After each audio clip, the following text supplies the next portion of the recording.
আজকে দুপুর একটায় প্রচুর পরিমাণে ঝড় তুফান হয়েছে গাজীপুর কাপাসিয়াতে। এত পরিমাণ ঝড় তুফান, গাছপালা সব ভেঙে গেছে আর আমাদের অনেক ক্ষয়ক্ষতি হয়েছে। বড় বড় দুইটা আম গাছ, গাছ ভর্তি আম ছিল, দুইটা আম গাছ ভেঙে গেছে। আরেকটা আম গাছের অনেকটা ক্ষতি হয়েছে।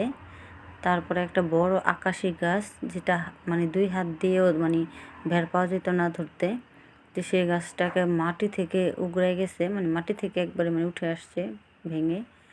তারপরে একটা ওষুধি গাছ ছিল বড়, সেটাও ভেঙে গেছে। আর অনেক সবজি গাছ টাছ, পেঁপে গাছ, এগুলো অনেক ক্ষয়ক্ষতি হয়েছে। আর প্রচুর পরিমাণ দেখেন, প্রচণ্ড পরিমাণে বৃষ্টি হইতেছে, মানে বলার বাইরে। আর এই যে মানে ছোট ছোট আমগুলো পড়ে গেছে, গাছ ভেঙেও গেছে। আর এই যে এদিকে দেখুন মাটি থেকে কীভাবে শিকড় থেকে উঠে আসছে গাছগুলো, পড়ে মানে উঠে গেছে ভেঙে। তো জামাই এগুলো দা দিয়ে কোপাইতেছে, যেহেতু ভেঙে গেছে রাস্তাটা তো ক্লিয়ার করতে হবে যাতায়াতের জন্য। তো এটা ছিল আকাশি গাছ।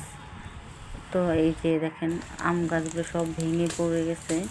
এখানে মাঝখানে যে সবজি গাছ ছিল, মানে জালি দিয়ে বেড়া দেওয়া ছিল, সেটার ভিতরে গাছ